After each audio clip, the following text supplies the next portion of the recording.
Good evening বন্ধুরা, কেমন আছেন সবাই? আমি মিলি। আমার ফ্যামিলি ব্লগে আপনাদের সকলকে জানাই অনেক স্বাগত। আজ সন্ধ্যেবেলা থেকেই একটা ভিডিও শুরু করলাম। সন্ধ্যেবেলা এক কাপ চা করব, চাটা খেয়ে নিয়ে তারপরে কি কি কাজ করব সেটা আপনাদের সঙ্গে আজকে শেয়ার করব। আজকে আমার এই ছোট্ট রান্নাঘরটাকে একটু নতুন করে সাজিয়ে তুলব। রান্নাঘর ছোট হোক বা বড়, সাজিয়ে গুছিয়ে রাখলেই কিন্তু মন থেকে একটা শান্তি পায়। দিনের বেশিরভাগ সময়টা এই রান্নাঘরেই কেটে যায়, তাই রান্নাঘরটাকে একটু সুন্দর করে সাজিয়ে রাখলে নিজেদের মন থেকেও ভালো লাগে আর রান্না করতেও কিন্তু ভালো লাগে।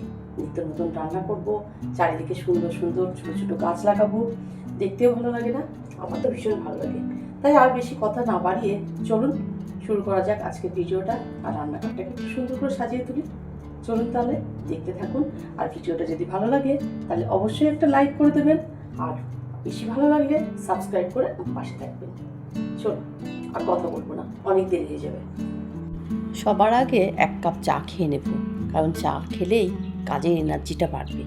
আর এমনিতেই তো চা খেতে আমি ভালোবাসি, তাই সকাল সন্ধে এক কাপ করে চায়ের কিন্তু আমার ভীষণ দরকার। চা খেয়ে নিয়ে কাজে হাত দেবো। চলুন আগে চাটা নিয়ে ঘরে বসে আরাম করে খেয়ে নিই।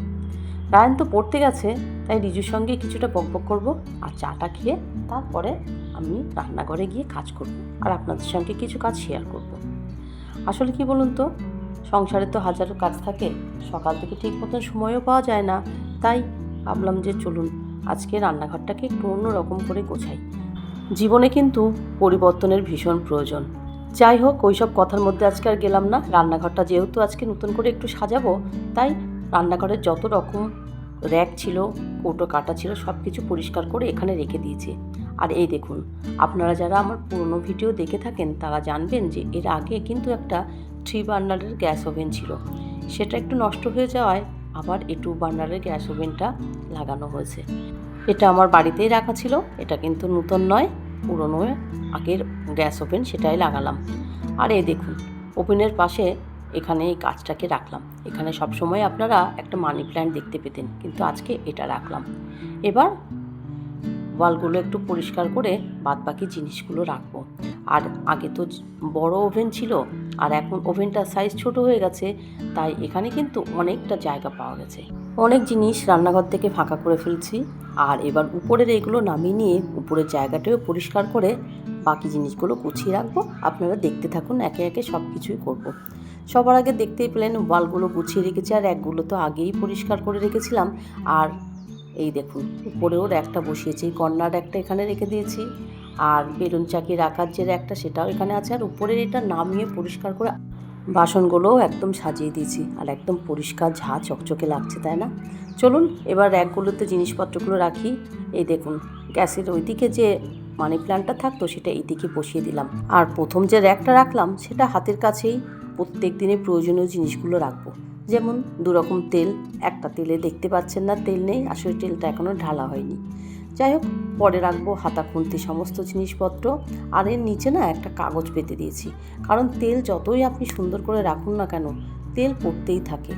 তাই একটা কাগজ পেতে দিয়ে তার উপরে তেলের ডিব্বাগুলো বসিয়ে দিয়েছি, আর নিচেটাতে রাখবো চা চিনির কৌটোগুলো, কারণ এগুলো তো প্রত্যেক দিন হাতের কাছে রাখলে আমার নিজেরই সুবিধা হয়। তারপরের একটা রাখলাম, নিচে আছে ডাল, মুগ ডাল, মুসুর ডাল, এগুলো রাখি। তার উপরটাতে রাখলাম একটু সুন্দর দেখানোর জন্য ফুলদানি আর সেরামিকের কয়েকটা বোল। আর সবার উপরে রাখলাম একটু সর্ষে, জিরে গুঁড়ো, আর রাখলাম 5 ফোড়ন। এগুলো হাতের কাছে থাকলে না সহজেই কোনো কিছু করতে গেলে খুঁজে পাওয়া যায়। এইদিকে তো এইভাবেই কোণের দিকটা সাজিয়ে ফেললাম। তারপরে এই র্যাকটা এখানে বসলাম। এখানে সাধারণত আমার একটা কর্নার র্যাক থাকতো, যেটা আমি উপরে এখন রেখে দিয়েছি। কেমন লাগছে বলবেন, না হলে উপর থেকে কর্নার র্যাকটা আবার এখানেই বসিয়ে দেব। এই দেখুন, ভেবেছি এই জায়গাটাতে কিছু কাপ রাখবো। সবসময় হাতের কাছে 2-1টা কাপ থাকলে ভালোই লাগে, তাই এখানে কয়েকটা কাপ রেখে দিলাম। আর টুকটাক কিছু আর্টিফিশিয়াল ফ্লাওয়ার দিয়ে এই জায়গাটাকে সুন্দর করে সাজিয়ে রাখবো। এখানেও একটা মানি প্ল্যান্ট রেখে দিলাম। এই কর্নার র্যাকে কিন্তু আমার একটা মানি প্ল্যান্ট থাকতোই, সেটাকেই এখানে বসিয়ে দিলাম। আর কর্নার একটা যেহেতু উপরে তুলে দিয়েছি, এই র্যাকটাকে এখানে রাখলাম। কেমন লাগছে সাজিয়ে গুছিয়ে অবশ্যই একটা কমেন্ট করে জানাবেন। আপনাদের একটা ছোট্ট কমেন্ট কিন্তু পরবর্তী ভিডিও বানানোর জন্য আমাকে অনেকটাই উৎসাহিত করবে। আর আপনারা কী ধরনের ভিডিও দেখতে চান সেটা অবশ্যই একটা কমেন্ট করে দেবেন। যাই হোক, উপরের এদিকে দেখুন বেলুন চাকি রাখার জায়গাটাতে প্রথমে চপিং বোর্ড রাখলাম, তারপরে তাওয়া রাখলাম, আর এই যে একটা কাপড় রেখে দিলাম। এটা সব সময় রুটি করার সময় তো লাগে, ওখানেই ভাঁজ করে রেখে দিলাম হাতের কাছে। আর এই যে কর্নার র্যাকগুলোর মধ্যে কয়েকটা কৌটো রাখবো, চপারটা রাখবো, আর একটু সুন্দর করে সাজিয়ে গুছিয়ে রাখবো। আসলে কি বলুন তো, রান্নাঘরে না বেশি জিনিসপত্র রাখলে না দেখতে ভালো লাগে না। একটু হালকা ফুলকা প্রয়োজনীয় জিনিসপত্র থাকলে কিন্তু রান্নাঘরটা বেশি বড় সড়ো লাগে আর দেখতেও ভালো লাগে। আর বেশি কিছু রাখলে মোটেই ভালো লাগে না। এই দেখুন, এই হাতা খুন্তির র্যাকটা কিন্তু আমি নিচে রেখেছিলাম, আপনারা প্রথম থেকে ভিডিওটা দেখলে বুঝতে পারবেন, কিন্তু সেখান থেকে তুলে ভাবলাম এই জায়গাটাতে রাখি, জায়গাটা ফাঁকাও লাগছে অনেকটা, দেখতেও ভালো লাগবে। এই দেখুন সাজানো গোছানো হয়ে গেছে, দেখে বুঝতেই পাচ্ছেন। ওই র্যাকটা এখানেই ছিল, সেটাই আপনাদেরকে বোঝাতে চাইছি। আর উপর থেকে এই র্যাকটা এখানে পেরেছি, আর এখানকার যে কর্নার র্যাকটা ছিল সেটাকে আমি তুলে উপরে দিয়ে দিয়েছি। এইগুলোই আপনাদেরকে বোঝাচ্ছিলাম, দেখাচ্ছিলাম। এইভাবে তো সব কিছু সুন্দর করে সাজিয়ে গুছিয়ে নিলাম। আমার কাছে তো ভালো লাগছে, আপনাদের কেমন লাগলো আমাকে অবশ্যই জানাবেন। এই দেখুন সব কিছু পরিপাটি করে সুন্দর করে সাজিয়ে নিয়েছি। এবার আপনাদেরকে একটু দেখিয়ে নিই কীভাবে আমি রান্নাঘরটাকে সাজালাম।